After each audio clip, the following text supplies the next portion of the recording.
Hello दोस्तों, high study IQG के channel में आपका बहुत बहुत स्वागत है। आइए दोस्तों, आज का करंट अफेयर्स शुरू करते हैं। फर्स्ट क्वेश्चन है, ICC player of the month का पुरस्कार किस खिलाड़ी ने जीता? वो दो हैं, उनका नाम है बाबर आजम और राचेल हेन्स। आइए इंपॉर्टेंट पॉइंट, अंतर्राष्ट्रीय क्रिकेट परिषद ने पुरुष वर्ग में पाकिस्तान के कप्तान बाबर आजम को मार्च 2022 के लिए ICC पुरुष प्लेयर्स ऑफ द मंथ चुना है।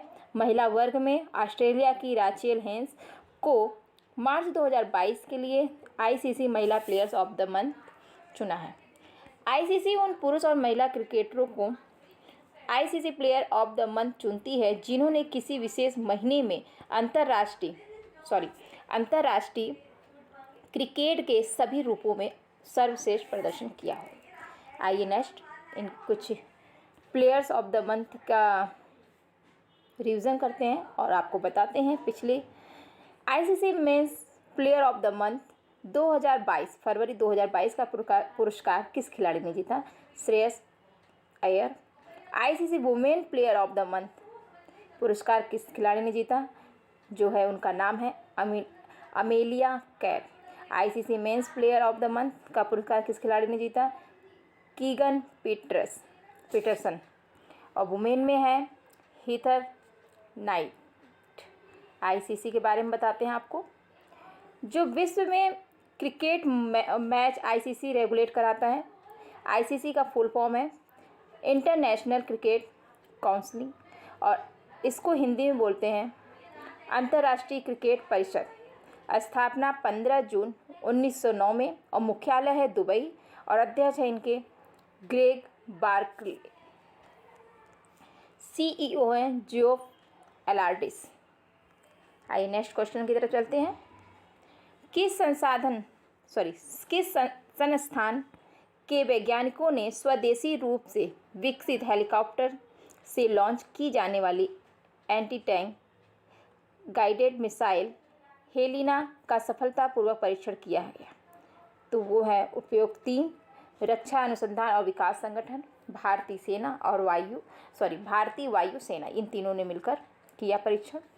और इम्पोर्टेंट पॉइंट्स जो है, रक्षा अनुसंधान और विकास संगठन, भारतीय सेना और भारतीय वायु सेना के वैज्ञानिक की एक टीम ने संयुक्त रूप से स्वदेशी रूप से विकसित हेलीकॉप्टर से लॉन्च की जाने वाली anti tank guided missile Helina का सफलतापूर्वक परीक्षण किया गया। यह उड़ान परीक्षण हेल के एक उन्नत हल्के हेलीकॉप्टर से राजस्थान के पोखर रेगिस्तान रेंज में किया गया है। हेलिना दुनिया के सबसे उन्नत टैंक रोधी हथियारों में से एक है। हेलिना मिसाइल की अधिकतम मारक क्षमता जो है 7 किलोमीटर है। इसे रक्षा अनुसंधान और विकास प्रयोगशाला हैदराबाद द्वारा विकसित किया गया है। आइए नेक्स्ट कुछ 5 टॉप रॉकेट साइंस से जुड़े कुछ करंट अफेयर। फर्स्ट है, किस देश के हॉशोंग 17 नामक अंतर महाद्वीपीय बैलिस्टिक मिसाइल का सफलतापूर्वक परीक्षण किया गया? वह है उत्तर कोरिया।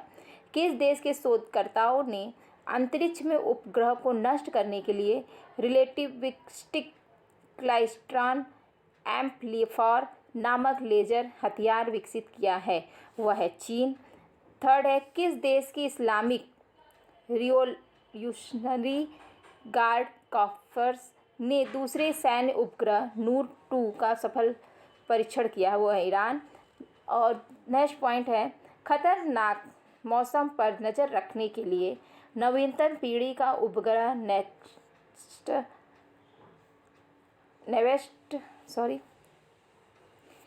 जनरेशन गोस्टी को किस स्पेस एजेंसी ने लॉन्च किया है? नासा। किस देश ने नई नौसेना वायु रक्षा प्रणाली सी डोम का सफल परीक्षण किया है? तो उनका नाम है इजराइल। आइए नेक्स्ट क्वेश्चन की तरफ चलते हैं। उत्तराखंड कांग्रेस के नए प्रदेश अध्यक्ष कौन बने हैं? करण महरा। करण महारा उत्तराखंड कांग्रेस के नए प्रदेश अध्यक्ष बने हैं। करण महारा गणेश गोदियाल का स्थान लेंगे। और टॉप 5 राष्ट्रीय नियुक्ति उसके बारे में बताते हैं। संघ लोक सेवा आयोग के नए अध्यक्ष कौन बने हैं? उनका नाम है डॉक्टर मनोज सोनी। गोवा विधानसभा के नए अध्यक्ष कौन बने हैं? रमेश तावड़कर। और broadcast audience research council India के नए अध्यक्ष कौन बने हैं? शशि सिन्हा। कौन बने हैं? शशि सिन्हा। पंजाब के नए मुख्यमंत्री कौन बने हैं? भगवंत मान। एयर इंडिया के नए अध्यक्ष बने हैं नटराजन चंद्रशेखरन। आइए नेक्स्ट क्वेश्चन की तरफ। मानव अंतरिक्ष उड़ान का अंतर्राष्ट्रीय दिवस 2022 कब मनाया गया? तो वह मनाया गया 12 अप्रैल को। कुछ इंपॉर्टेंट पॉइंट्स बताते हैं। हर साल संयुक्त राष्ट्र महासभा द्वारा 12 अप्रैल को मानव अंतरिक्ष उड़ान का अंतर्राष्ट्रीय दिवस मनाया जाता है। यह दिवस 1961 में यूरी गगारिन की ऐतिहासिक अंतरिक्ष यात्रा की वर्षगांठ के रूप में मनाया जाता है। आइए टॉप 5 दिवस। अंतर्राष्ट्रीय बचपन कैंसर दिवस 2022 कब मनाया गया? 15 फरवरी को। भारतीय रिजर्व बैंक द्वारा वित्तीय साक्षरता सप्ताह 2022 आयोजन कब तक किया गया? 14 से 18 फरवरी तक। अंतर्राष्ट्रीय मिर्गी दिवस 2022 कब मनाया गया? वो मनाया गया 14 फरवरी को। विश्व रेडियो दिवस 2022 कब मनाया गया? 13 फरवरी। राष्ट्रीय उत्पादकता दिवस 2022 कब मनाया गया? 12 फरवरी। आइए नेक्स्ट क्वेश्चन की तरफ चलते हैं। किस संस्थान ने पर्यावरण जागरूकता बढ़ाने के लिए एक्सपेंडिंग हीट रेजिलियंस नामक रिपोर्ट को जारी किया है? तो उनका नाम है प्राकृतिक संसाधन रक्षा परिषद। आइए इनके इंपॉर्टेंट पॉइंट्स बताते हैं। प्राकृतिक संसाधन रक्षा परिषद नामक एक गैर लाभकारी संसाधन ने पर्यावरण जागरूकता बढ़ाने के लिए एक्सपेंडिंग हीट रेजिलियंस रिपोर्ट जारी की है। यह रिपोर्ट के अनुसार मार्च 2022 में पश्चिमी और मध्य भारत के बड़े हिस्सों में तापमान 40 डिग्री सेल्सियस तक पहुंच गया है, जिसकी वजह से देश के अधिकतम शहर लू की चपेट में हैं। और इस रिपोर्ट के अनुसार हिमाचल प्रदेश और केरल में अत्यधिक तापमान दर्ज किया जा रहा है और इन राज्यों में गर्मी लहरों का कोई इतिहास नहीं है। आइए नेक्स्ट क्वेश्चन की तरफ चलते हैं। नेक्स्ट कुछ 5 टॉप रिपोर्ट जारी किया गया उसके बारे में बताते हैं आपको। वर्ष 2022 में जारी इनक्वलिटी किल्स रिपोर्ट 2021 को किसने जारी किया था? Oxfam India. Global economic prospectus report जो 2022 को किसने जारी किया? World bank. और ग्लोबल रिस्क रिपोर्ट 2022 को किसने जारी किया? विश्व आर्थिक मंच ने। और वैश्विक निवेश रुझान मॉनिटर रिपोर्ट 2021 को किसने जारी किया? व्यापार और विकास पर संयुक्त राष्ट्र सम्मेलन। 2021 के दौरान भारत की जलवायु का व्यक्त रिपोर्ट किसने जारी की? उनका वह है भारत मौसम विज्ञान विभाग ने। तो इसी प्रकार आगे क्वेश्चन की तरफ चलते हैं। 6 है भारत के सर्वोच्च साहित्यिक पुरस्कार जो है 56वें ज्ञानपीठ पुरस्कार से किसे सम्मानित किया गया? तो उनका नाम है नीलमणि फुकन। Important points. असम के मुख्यमंत्री डॉक्टर हिमंत बिस्वा शर्मा ने वर्ष 2021 के लिए असमिया कवि नीलमणि फुकन को भारत के सर्वोच्च साहित्यिक पुरस्कार 56वें ज्ञानपीठ पुरस्कार से सम्मानित किया गया है। नीलमणि फुकन ममोनी रोईसोम गोस्वामी और वीरेंद्र कुमार भट्टाचार्य के बाद असम से ज्ञानपीठ पुरस्कार जीतने वाले तीसरे व्यक्ति हैं। वहीं 2022 के उपन्यासकार दामोदर मोजो को भारतीय साहित्य में उनके योगदान के लिए 97वें ज्ञानपीठ पुरस्कार के लिए चुना गया है। ज्ञानपीठ पुरस्कार भारत का सर्वोच्च साहित्यिक सम्मान है जो साहित्य के उत्कृष्ट योगदान के लिए लेखकों को दिया जाता है। आइए नेक्स्ट क्वेश्चन की तरफ चलते हैं। आईसीसी पुरुष T20 विश्व कप 2024 की मेजबानी कौन सा देश करेगा? तो वो 2 देश हैं, अमेरिका और वेस्ट इंडीज़। और इम्पॉर्टेंट पॉइंट्स। आईसीसी पुरुष T20 वर्ल्ड कप 2024 की मेजबानी वेस्ट इंडीज़ और अमेरिका मिलकर करेंगे। और इस टूर्नामेंट में आईसीसी ने अब पहली बार 20 टीमों के भाग लेने की योजना बनाई है। आइए, जबकि आईसीसी पुरुष T20 विश्व कप 2022 का आयोजन ऑस्ट्रेलिया में होगा। टॉप खेल आयोजन के स्थल बताते हैं आपको, जैसे कि फर्स्ट है, कौन सा राज्य पहली बार विश्व बधिर T20 क्रिकेट चैंपियनशिप 2021 की मेजबानी करेगा, वो है केरल।